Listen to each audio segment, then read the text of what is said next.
In the same month, a Netflix documentary accused her family of exploiting kids for millions. Piper Rockelle filmed TikToks at an adult content house. Was this a reckless mistake or a calculated move that only made her more powerful? Because what happened next reveals something deeply disturbing about how controversy creates more opportunities than it destroys. This young lady's amassed more than 10 million followers on YouTube, shooting silly videos with her friends.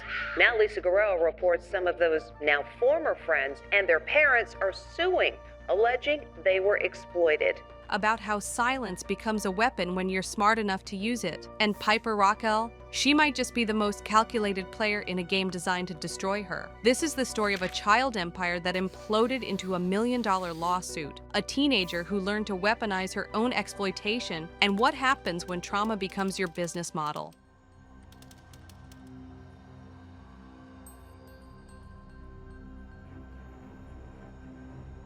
Let's rewind to 2017. Piper Rockelle was 9 years old with pigtails and a dream. Most kids that age are learning multiplication tables and losing teeth. Piper was learning how to manufacture teenage drama for millions of strangers. The Squad channel exploded because Piper figured out something disturbing about human nature. Oh my God, I actually look pregnant! You're pregnant. Piper, you look at you. You look crazy. Kids her age wanted to watch teenagers doing teenager things, and she was willing to perform adolescence she hadn't even experienced yet. By age 13, she'd built something most adults never achieve in their entire careers. 15 million subscribers displayed on that red play button wall in the Squad house. Billions of views across multiple platforms. Brand deals worth millions of dollars. She became an industry built around performing childhood. The Squad became this perfect storm of teen romance, manufactured friendships, and carefully choreographed chaos. Dating storylines that kept viewers obsessed, pranks that pushed every single boundary, feuds that felt real, but were perfectly timed for maximum algorithmic engagement. I'm going to ask my manager, Matt, if I can get a piercing because he can't say no to me, right? And he probably thinks I'm gonna get like my ears pierced or like something a child would get. But you know, I'm getting my belly button pierced. Oh my gosh. And at the center of it all, a literal child performing relationships she didn't understand for millions of people who lived for her next upload. Every birthday was content. Every friendship was a business partnership. Every emotion was performed for cameras until real life disappeared entirely. But somewhere along this journey, Piper learned that childhood trauma sells better than childhood joy. Was this a calculated discovery, or was she simply responding to what the algorithm rewarded? The line between survival and strategy was about to blur completely.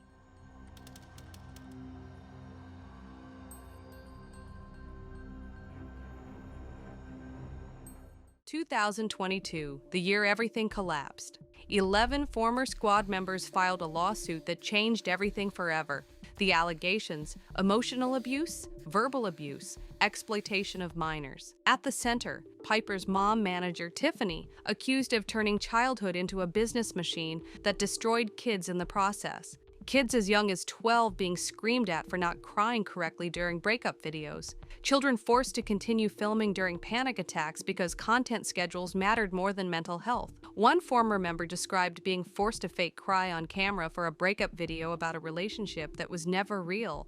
Another talked about 14-hour filming days with adults screaming about lighting while kids had panic attacks in the background. Then Netflix dropped Bad Influence, and suddenly we had receipts.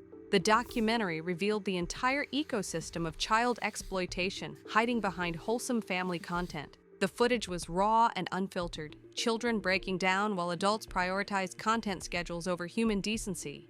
Everything was controlled by Tiffany. We were filming like 10 to 15 videos a day. Okay, action. If you leave the Squad, you're going to get blacklisted. She would start hate campaigns.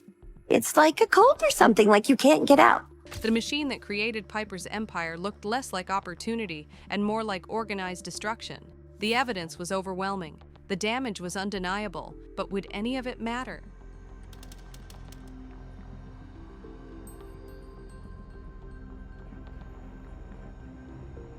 YouTube's response was swift and merciless. Complete demonetization across all Squad-related channels. YouTube indefinitely demonetized Piper Rockelle's channel and removed it from YouTube's partner program on Thursday after Insider emailed the company with a list of allegations against the YouTuber's mother, Tiffany Smith. A YouTube spokesperson told Insider, "We have indefinitely suspended monetization on Piper Rockelle's channel for violating our creator responsibility policy by engaging in off-platform behavior that harms the YouTube community and have removed them from the YouTube Partner Program." The platform that made Piper rich essentially fired her from her own childhood. Millions in annual revenue disappeared overnight. The empire she'd built since age 9 crumbling in real time while millions watched. Piper had never known life without YouTube revenue. She'd never had a birthday that wasn't filmed. She'd never made a friend who wasn't also a business partnership. For the first time in her life, Piper Rockelle was silent. But silence can be dangerous when you don't know what someone is planning. By 2024, the legal nightmare ended with a $1.85 million settlement. That's not "oops, we made a mistake" money. That's acknowledgement of serious psychological damage to real children with real futures. The settlement was over, the damage was not. Piper was about to prove she had learned nothing or everything.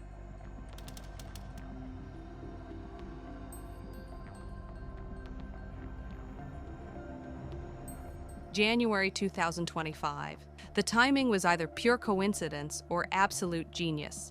Just as Netflix's documentary was putting Piper's trauma back in the spotlight, she visited the Bop House. Hi! Hi, how are you? Hi, it's nice to see you.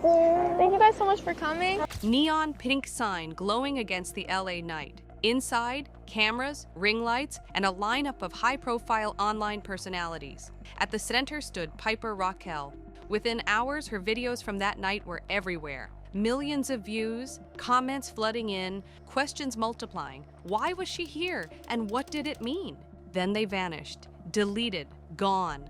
But screenshots are forever. The backlash was immediate and nuclear. People magazine ran Teen Star's strip club visit sparks outrage on January 15th. Vanity Fair published The Piper Rockelle Problem when child stars cross lines on the 16th. Entertainment Weekly wrote, "Child influencer controversy raises exploitation questions" on the 17th. Yahoo covered it with detailed analysis. Know Your Meme documented it. Reddit threads with titles like "Piper Rockelle visits adult content house 3 weeks after Netflix doc about her exploitation" got 47,000 upvotes and 12,000 comments dissecting every frame. This became a cultural moment about childhood exploitation. But was Piper's presence there a cry for help? Or was she testing just how far her audience would follow her into controversy? But Piper's response revealed everything.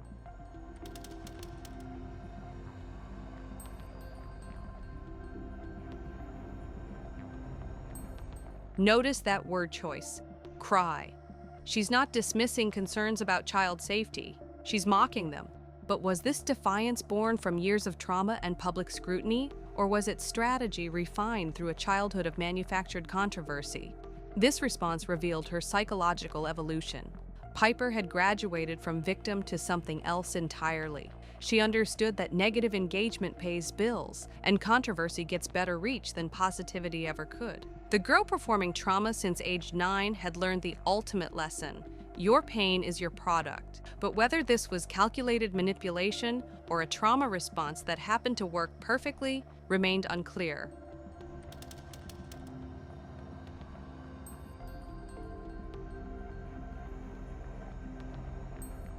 That promise to tell her side when she turns 18, product launch marketing disguised as healing.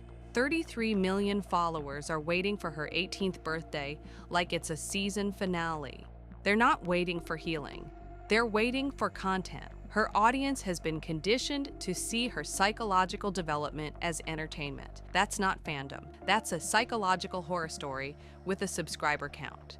Is Piper reclaiming power from the system that exploited her, or has she just learned to exploit it better than anyone else? The answer might be both. Piper figured out that controversy creates conversation, conversation creates visibility, and visibility creates value. Her silence about controversies became weaponized strategy. She dominates headlines without defending herself. She drives conversations without revealing her hand.